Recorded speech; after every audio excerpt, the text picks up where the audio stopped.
ప్రధాని మోదీ సర్కార్ ఛత్రపతి శివాజీ మహారాజ్ ఆశయాలు కొనసాగిస్తోందన్నారు కేంద్ర మంత్రి అమిత్ షా.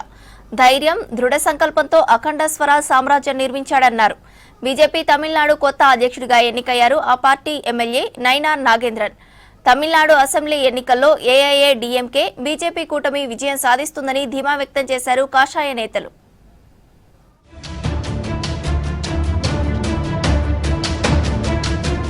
ఛత్రపతి శివాజీ మహారాజ్ చివరి శ్వాస వరకు దేశం కోసం పోరాటం చేశాడన్నారు కేంద్ర మంత్రి అమిత్ షా.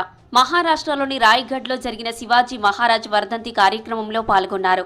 ఎవరినైనా ఎదిరించే ధైర్యం, దృఢ సంకల్పంతో శివాజీ అఖండ స్వరాజ్ సామ్రాజ్యం నిర్మించాడన్నారు.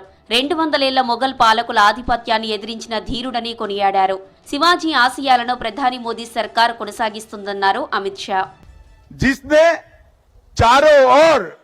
आदिलशाही, मुगलशाही, निजामशाही से गिरा हुआ ये महाराष्ट्र हिंदवी स्वराज में बदल गया और कुछ ही सालों में यहां से अटक से कटक तक, बंगाल तक, दक्षिण में तमिलनाडु तक, गुजरात समेत समग्र देश को स्वराज का स्वप्न सफल होता हुआ दिखाई पड़ा.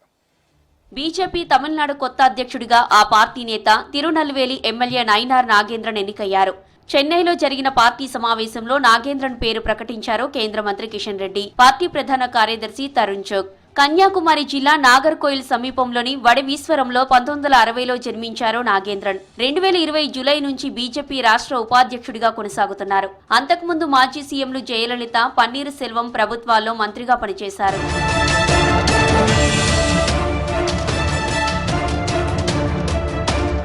ఎన్డీఏ సర్కార్తోనే అభివృద్ధి చెందిన బీహార్ సాధ్యమన్నారు కేంద్ర మంత్రి శివరాజ్ సింగ్ చౌహాన్. ఏప్రిల్ 24న ప్రధాని మోదీ రాష్ట్రంలో పర్యటించనున్నారని చెప్పారు. ఈ సందర్భంగా బీహార్కు అనేక ప్రాజెక్టులు ప్రకటిస్తారని తెలిపారు. సీఎం నితీష్ కుమార్ పాలనలో బీహార్ ప్రగతి పథంలో దూసుకెళ్తోందన్నారు శివరాజ్ సింగ్ చౌహాన్. प्रधानमंत्री श्रीमान नरेंद्र मोदी जी के नेतृत्व में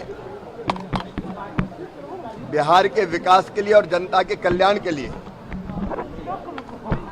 अनेकों सौगातें दी गई है, दी जा रही है. और दूसरी तरफ हमारे यशस्वी मुख्यमंत्री श्रीमान नीतीश कुमार जी के नेतृत्व में बिहार के विकास और जन कल्याण के अनेकों कार्यक्रम चल रहे हैं. తమిళనాడు అసెంబ్లీ ఎన్నికల్లో ఏఐఏడీఎంకే బీజేపీ కూటమి విజయం సాధిస్తుందని ధీమా వ్యక్తం చేశారు బీజేపీ నేత తమిళిసై సౌందరరాజన్. బీజేపీ మాజీ అధ్యక్షుడు అన్నామలై పార్టీ కోసం ఎంతో కష్టపడి పనిచేశారన్నారు. రాష్ట్రంలోని డీఎంకే ప్రభుత్వంపై ప్రజలు ఆగ్రహంతో ఉన్నారన్నారు Tamilisai.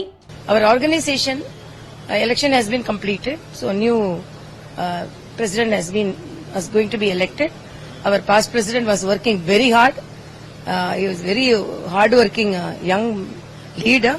So as our Honorable Amit Shah ji has told, he will be in the national framework. We are all very happy that all the talented heads are coming together to challenge the present DMK government.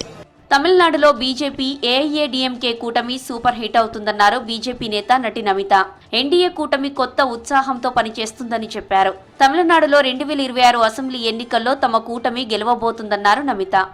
So like I said, this alliance is already a super hit because the moment we shook hands with AIDMK, the vibes and the vibrancy all over the state is excellent. So I think this is going to be a super hit and 2026 is for us.